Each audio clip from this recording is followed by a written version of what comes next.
Greyhound right enough, sir. We'll take her down the Horn. She's for the Suez Canal. We'll trim 30 days and even more off the Fuchal Liverpool run, sir. Won't take long to put her in profit.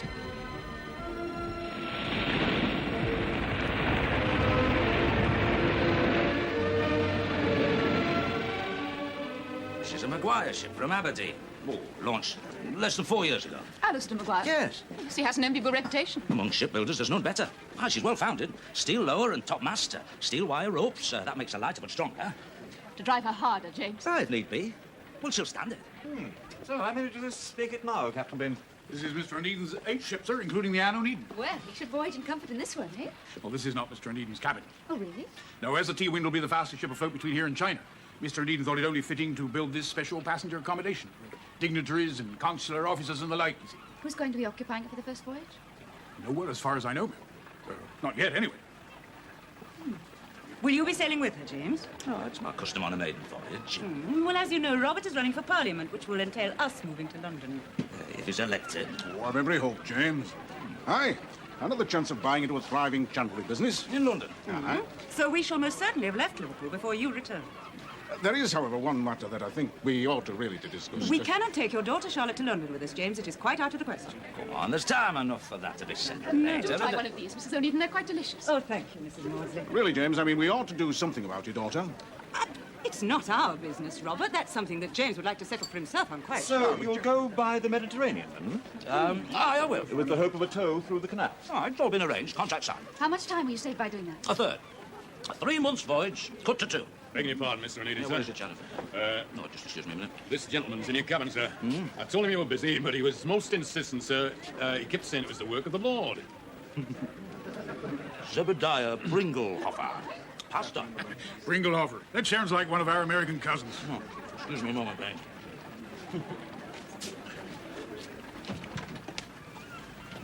I am James Onedin.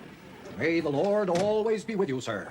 I am his servant, Zebediah Pringleheffer. Oh, yeah, and what can I do for you? Not for me, sir, for the Lord God of hosts. Tea, sir. Bring him some tea from China. And in what quantity, sir? 10 tons. 10 tons. You think that I employ a clipper just to carry 10 tons? I think that both of you would be better served if you went to a tea wholesaler. Do not reject the Lord's call. Your rewards can be 100-fold. 1,000 tons. Annually. A contract. With the Pringleheffer Missions of Peace. Please, be seated, Mr. Pringlehofer. I'm not acquainted with your name.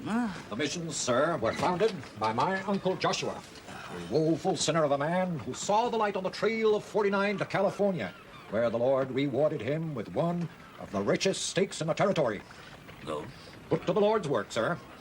There are Pringleheffer missions in every major city of America, and to them flock the lost and lonely souls seeking refuge in the arms of the Lord. And a cup of tea, eh? In good fellowship. And where do you want this delivered? Quayside, Boston, in New England State. 10 tons. Well, that's no trouble. But first, sir. First. First. It is to be a race, eh? Swift in his service is the maxim of the missions. 10 tons. Quayside, Boston. I'll do it. The Lord's will be done. Oh, by the way, may I know the names of my competitors? There is but one, sir. A devout servant like yourself. A certain Captain Fogarty. My name will be on that contract, Elizabeth. No other. I'll be doing it for us. You, William, and me. William and I are not your responsibility, Daniel. I am still married to Albert. I'm not reaching for the moon, Elizabeth. That contract's worth 1,000 tons a year. It will enable me to buy my own ship, with me as owner, not master. My sailing day is over. That's what you said you wanted, isn't it? Are there no other bidders for the contract? I don't know, nor do I care. That contract's mine. I have it already. How can you be so certain? Here. What is it?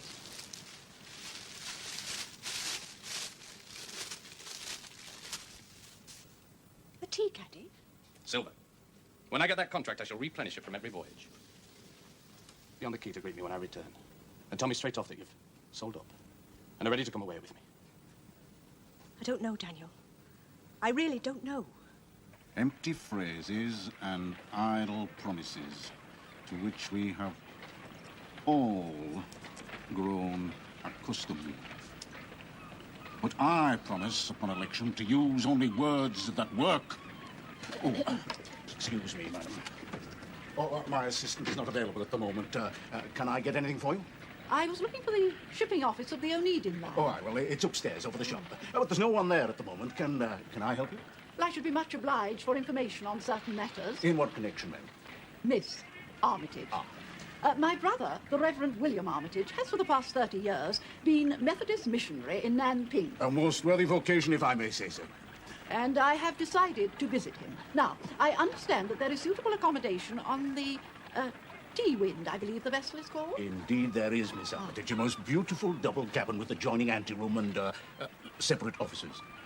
Has the accommodation been booked for the outward voyage? No, not as yet, Miss Armitage. Then I shall take it, for myself and my niece as companion. Certainly, Miss Armitage. 2 tickets outward bound in the name of Armitage.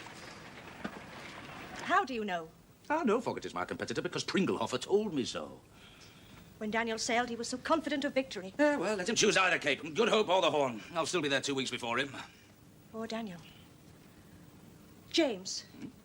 He wants to buy his own ship. Well, he thinks that William and I...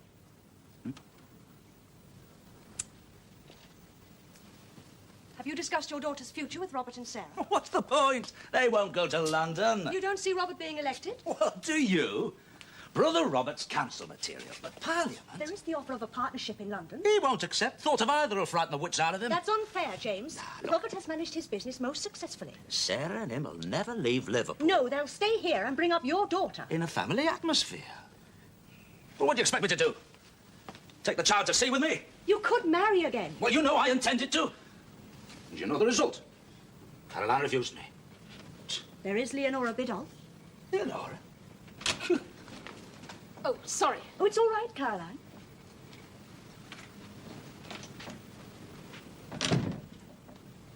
Good afternoon, James. Afternoon, Caroline. Shouldn't you be sailing soon? No, not until the beginning of next week. Well, Captain Fogarty has already sailed. Shouldn't you be making your voyage with all haste? She'll sail as planned. It should be a very pleasant voyage. It could be with you. Am I to take that as an invitation? Yes. Well, James, what can I say? Say you'll sail with me. Oh, I should need a companion. Well, Elizabeth? Well, I'd need somebody to take care of William, but if it's all in a good cause, why not?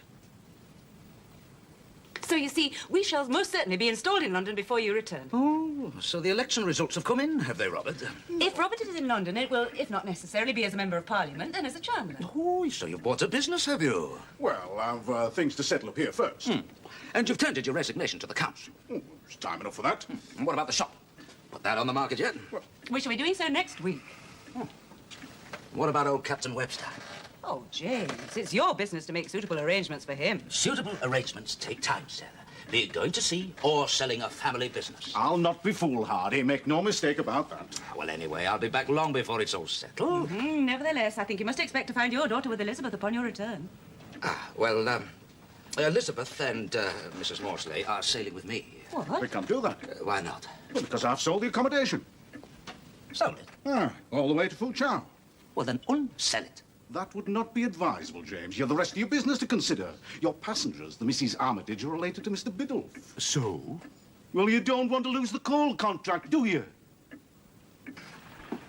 I took the liberty of adding a few delicacies to the victuals list, Captain, for the ladies. It's very good, chap.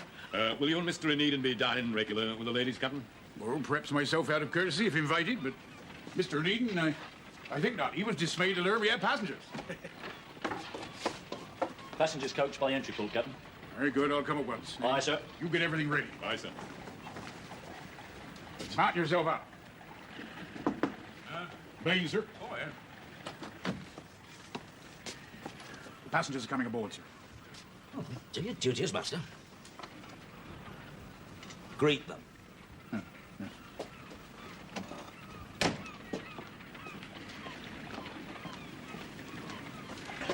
Oh, good morning, Miss Biddulph. My apologies for not being on deck to greet you. Oh, it's of no account. Captain Baines, may I present my Aunt Lucy Armitage? How do you do, Captain? I guess. Morning, Captain Baines. Oh, and Mr. Biddulph. Mr. Onedin on board? Yes. Oh, excuse me. Would you put that in the cabin, Yes, he is, but he's occupied at the moment, Mum. Now, excuse me for inquiring, but weren't there two Miss Armitages sailing? No. No, Captain Baines, Aunt Lucy and myself. You, Miss Biddulph? Oh. Well, I'll escort you to your cabin. Yeah. Do you have any connections in China, Miss... My brother-in-law's there. In some godforsaken place. Carrying the word of the Lord, Rose. Yes, well, Miss Armitage hasn't seen her brother for some years, so I said, go out, and here was T-Wind with all this grand accommodation. Actually, it was Leonora's idea, so I asked her to come with me. I trust the weather will be kinder than on my last voyage with you, Captain Baines. I brought some refreshment along. I hope Captain Onedin will be able to join us. Excuse me, sir. Find some champagne glasses.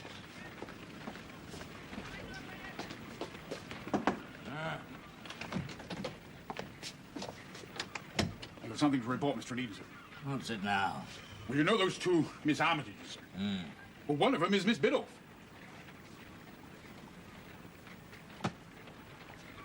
Well, look, sir, when Miss Biddulph sailed to the Baltic with us, I mean, that turned out to our advantage. I mean, it was she who secured our cargo of timber, you may recall. And she's a most pleasant young... Just keep her out of my way. Yes, sir.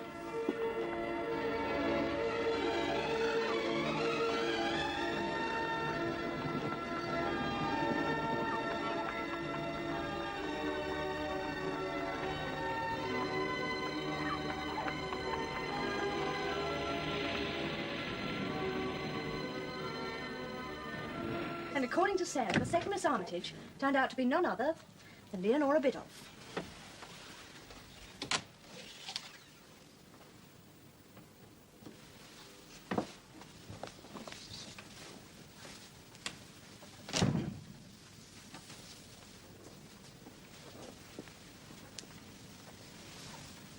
Oh, she's very shrewd, is Leonora Biddulph.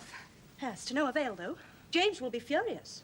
Well, at least she knows what she wants, which is more than I could say of myself. Yes. You know, I must be getting old. I used to be as sure as that. And I always thought I knew what I wanted. A man of substance to give me the security I craved. Not for me, the life of some sea captain's wife, being both parents to his children and spending most nights of the year in a lonely bed. No, that was not for me. I'd made up my mind. So I married Albert Fraser and I acquired all that I thought to be important. Yet here I am, quite alone. Well, if Captain Fogarty is to become a ship owner as he says he is, now surely his proposal is an attractive one. Yes, if. And even if he were a ship owner. Oh, let's forget it.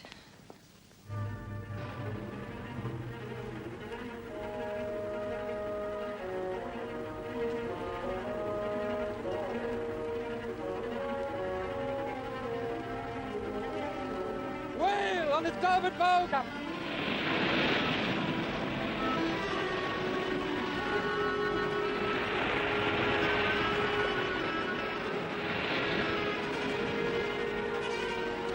All of them. And they're big. Running across the bow. Pull up your helm! 3 lengths of the way!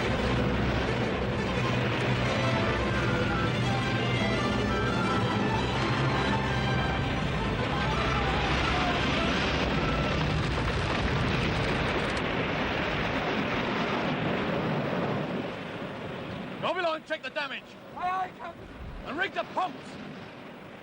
I'll lay off a course for the nearest landfall. Aye, sir. Miss. Lily Chatton. Yes, Captain? Mr. Onedin sends his apologies, ma'am. He won't be dining with you tonight. He's having a working supper with Captain Baines. In which case, Chatham, we shall be only two at table. Very good, ma'am.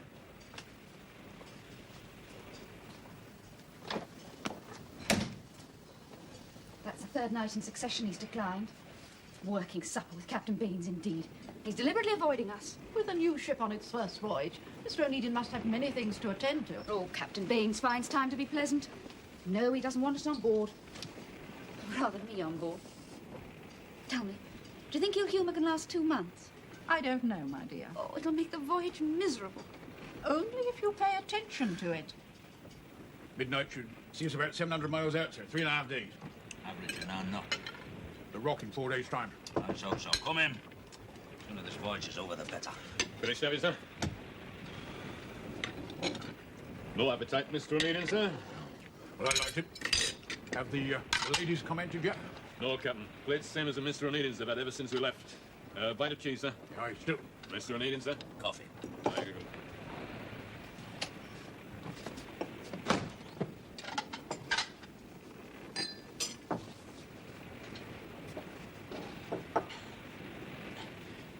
Well, we'll start with the cuisine. Take it in hand, Leonora. Oh, I know Chatham means well, and we mustn't upset him. Do it gradually. Yes, Aunt Lucy. Indeed, the experience of supervising the cooking for the officers and ourselves will stand you in very good stead for dinner parties when you marry.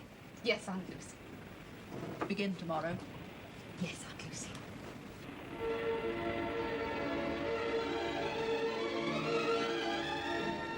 So, this is your domain, eh, Chatham? Aye, like I was telling you at breakfast, miss. Scarce enough room to turn around. And, what tasty dish is this you're preparing for Oh, a us? few hunks of meat on the boil, a couple handfuls of chopped vegetables in, and make a stew. Lovely. Have you always been a cook, Chatham? Bless your heart, no, miss. I was a seaman before this here. I fell from the main top. Not much use in the shrouds after that. Still, the sea's always been my life. You became a cook. Got made ones nearer the truth, miss. You do very well. Thank you, miss. May I? Yes, you are. Oh, thank you.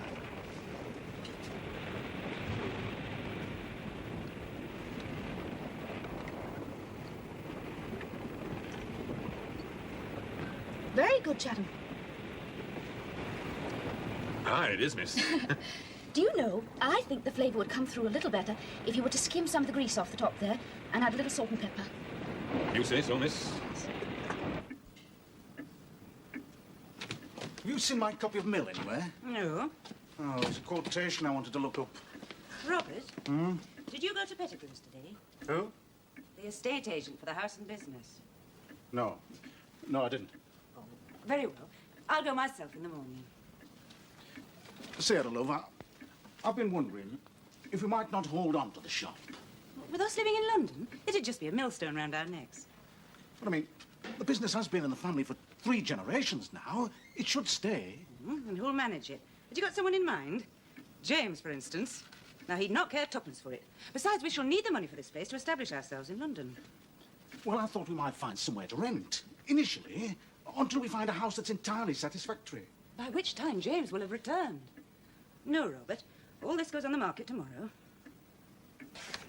Well, then, once you get the hang of the almanacs, working out the sun site is no problem at all. Did Mrs. Onedin know how to navigate? He taught her himself. Do you think you could teach me, Captain Bates? If you wish. I've never tried my hand at teaching before. Where is Mr. Onedin? No, you, Captain Bates. Very well. Afternoon, Mr. Onedin. Good afternoon, Miss Biddle.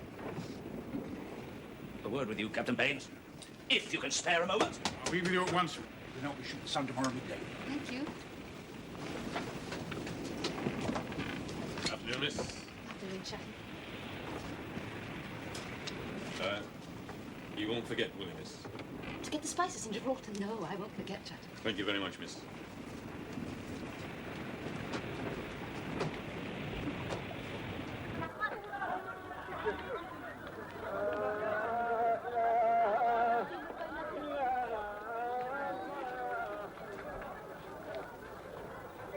She'll need new bolts and recorking. Aye, but with her pumps working, she'll take half sail, no problem.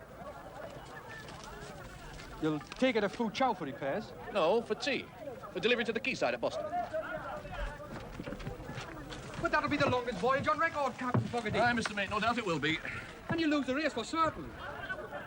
I think not, Mr. Mate.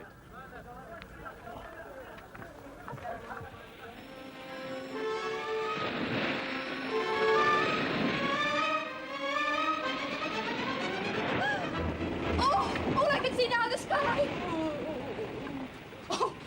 I'm sorry, Aunt Lucy. I am awful. Perhaps by our next storm I should have acquired my sea legs. Oh.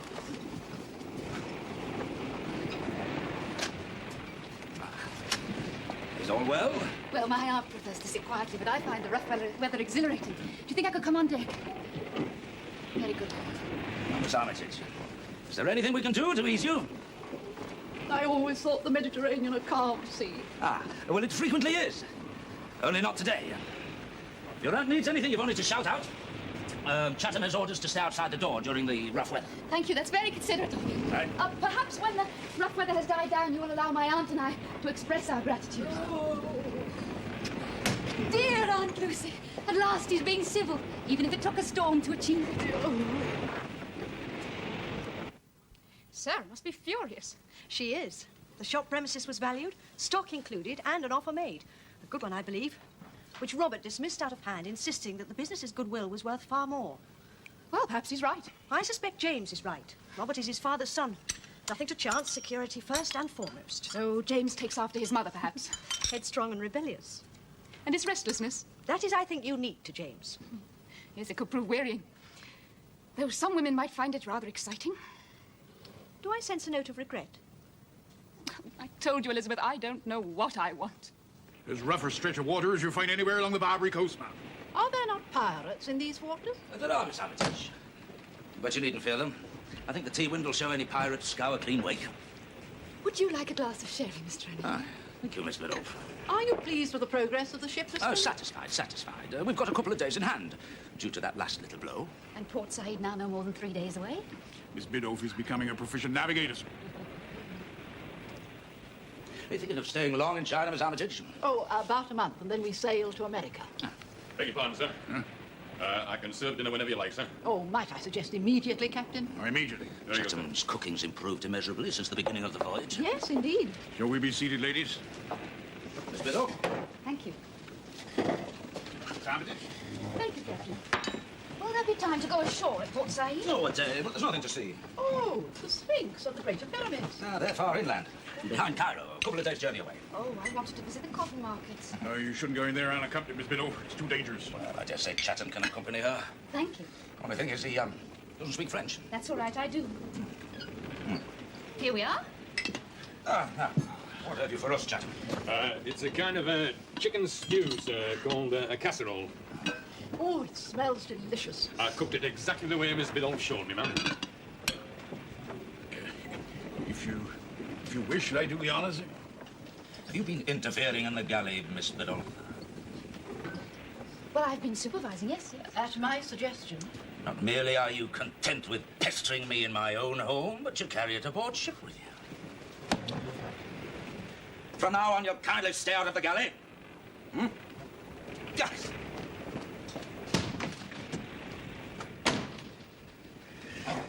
If you'll excuse me, ladies. Of course, Captain. Thank you, ma'am. I'm sorry, ma'am. I didn't mean no harm. Oh, it's not your fault, Chatham. Leonora, serve me with a wing, if you please. I've seen you ill-mannered afore, but never the like of that. There's conniving going on. There is behind no my back. conniving. You may be responsible for keeping her out of your way. Oh, so you put her to navigation, do you? And now you've got her cooking, just like I'm used to. She asked me. Now, you listen to me, Beck.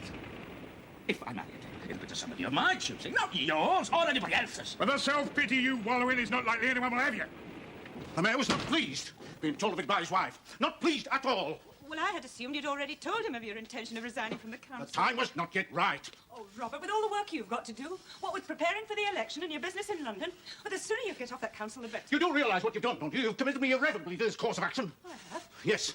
I could always refuse an offer on the house and business, but my resignation must now go ahead. I cannot retract.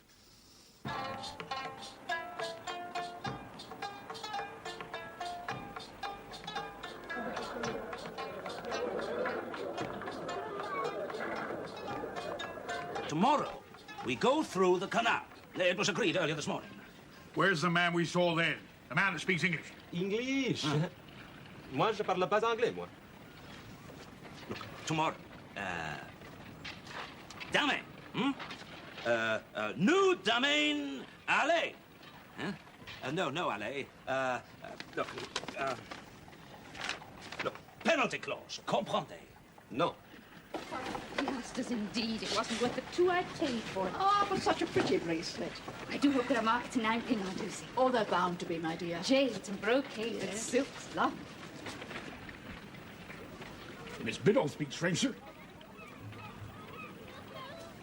Tell her to come in, would you? Biddulph, Yes? could you help us, please? In what way? His man is from the company that operates the canal. You see, he's trying to tell us something we don't understand. Look, would you tell him that I will brook no delay, that it's already agreed that we leave tomorrow at dawn? Bonjour, monsieur. Monsieur le patron du bateau, dites... Madame, je suis enchanté de faire votre connaissance. Je m'appelle Abdul Afar Hakim et je suis officier de la Compagnie universelle du canal maritime de Suez. Et je suis venu ici exprès pour dire au commandant que s'il voudrait partir cet après-midi, je peux l'arranger. Pour une toute petite transaction. Mais il a une manière impossible, on ne peut rien discuter avec lui. Oui, je le sais. What does he say, Miss Biddle? He says he came here to tell you that he can arrange for you to leave this afternoon. Afternoon, vers 3 heures. This afternoon at 3 o'clock, for a small fee. How much? Combien? 500 piastres. 500 piastres. He's a fool, 100. 100? Je casse pas ma tête. 4. No, and 4. 200. That's my limit. 200, c'est la limite. 250. 250. No, I said 200. 200. 50. And 50. Well, then tell him he can go. Le monsieur dit bonjour. Vous voyagez à bord, madame? Oui, monsieur. Eh bien, pour vous, j'accepte. La chaleur devient affreuse ici à cette époque. Oh, merci, monsieur. What does he say, Miss Biddle? He says that he will accept. He said something else, too. At the beginning, he did. He said your manners were appalling. Adieu, monsieur. Good day, gentlemen.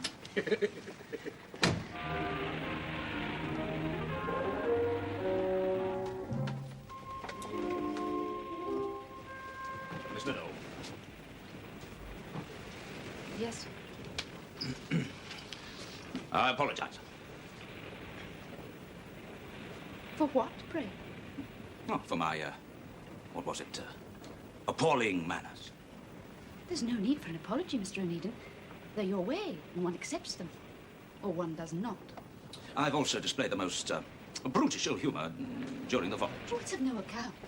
I realize that much depends upon the success of this voyage, and you have many other business worries. Such anxieties can easily put one out of sorts, can they not?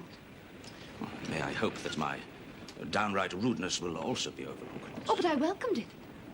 Much merited and long overdue. What patience you have shown in tolerating my foolish, girlish ways. No, no, it is I who must apologize to you and give you my word, my solemn word, that never, ever, ever again shall I pester you.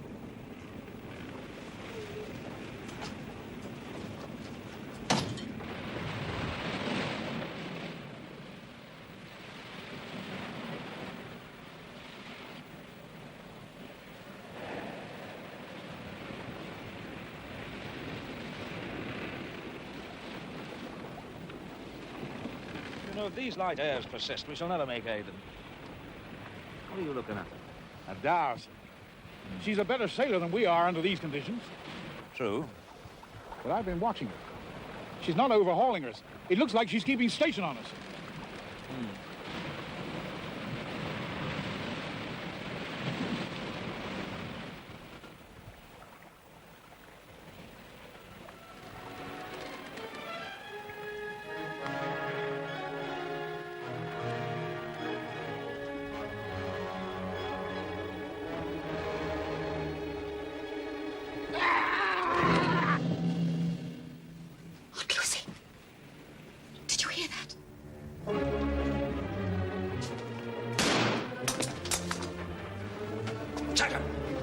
Guard the ladies with your knife. Aye, sir. Repel boarders! Pirates.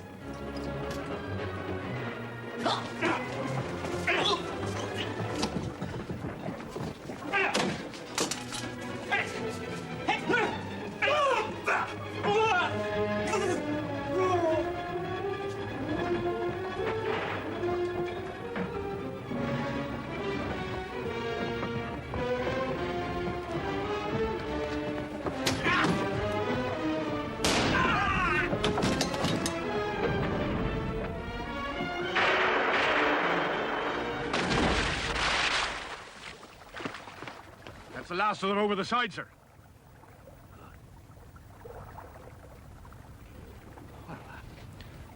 I'll go below.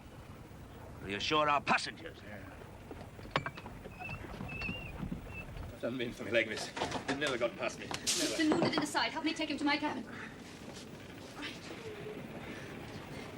There we go. Roger. Put him on my back. Easy. My boy. Aunt Lucy, see that the galley stove is lit. We'll need hot water. Very well, dear. You have surgical instruments on board? I would do. One of the crew dead and 3 wounded, sir. Best have them brought in here, Captain Baines.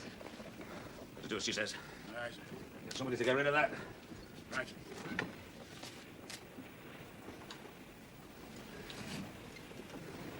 Did you shoot that then? My father gave me the gun before we set sail. I'm going to need bandages, ointments, and swabs. And more bedding, please.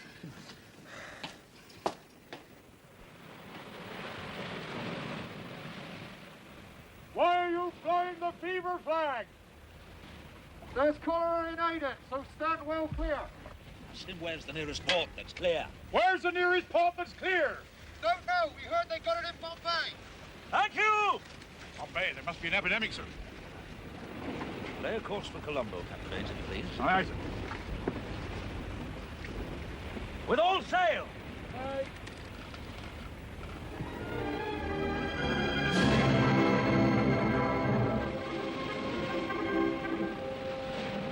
How long will the voyage take? 2 weeks at least. Well, we'll do what we can. Sure. How are your charges, Miss Biddulph? They're well enough. But it'll be touch and go for Chatham. His condition is improving at the moment, but I can't say how long he'll last without fresh fruit. Oh, what's the state of our larder, Miss Armitage? Well, there are no fresh vegetables either. And apart from 3 chickens, all the meat is salted. We were relying on entering Aden today. Well, no ship will reach Ceylon faster than we do. That I promise you. Captain Baines!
I'm sorry. I must fall asleep. We've sighted land. Ceylon.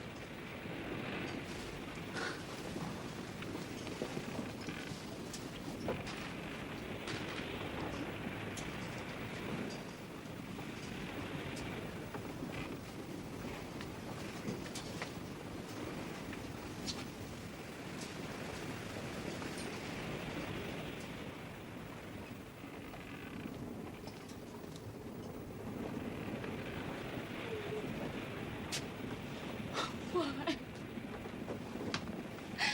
When we were so close to land.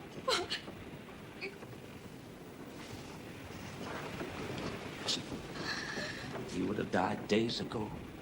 Hadn't it been for your devoted care. Oh, poor Chatham.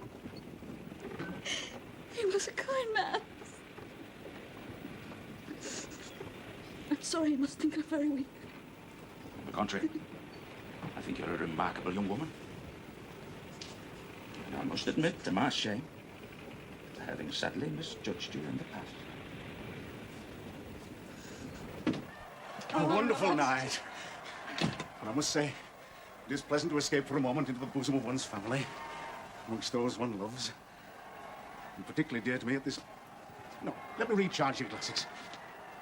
I'd like you to drink one final toast. You ready? To my dear wife, Sarah, who has so bravely and uncomplainingly accepted this change in the course of our lives which I set us upon, and which has led us to this auspicious occasion. Sarah. Sarah. Your electors are demanding you again, Robert. Excuse me. Oh, Would you not like to accompany me to the door, my dear? Come in.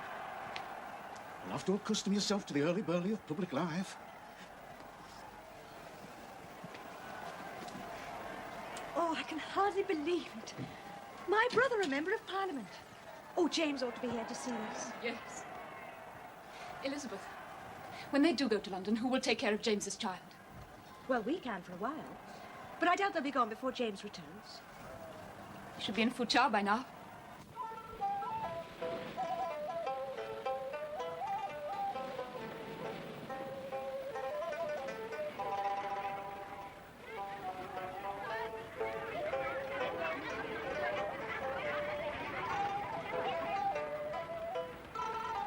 The new crop of tea won't arrive in Foochow until the end of the month. So, you and your Aunt Lucy will have ample time to visit your uncle in Nanping. And then we can all sail back to England, eh? We've already booked tickets to San Francisco. Find it very disagreeable going round the Horn.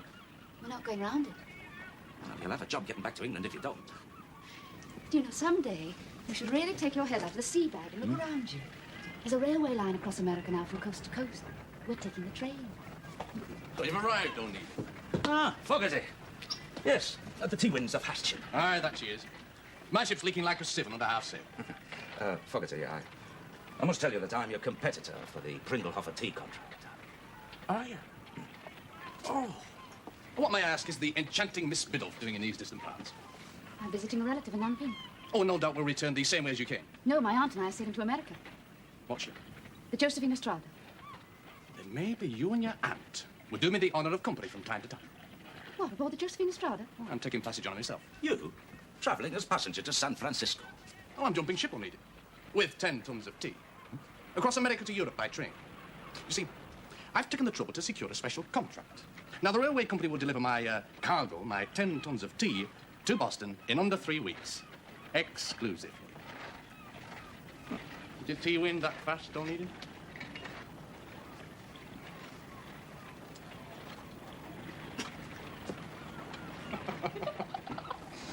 Oh, James.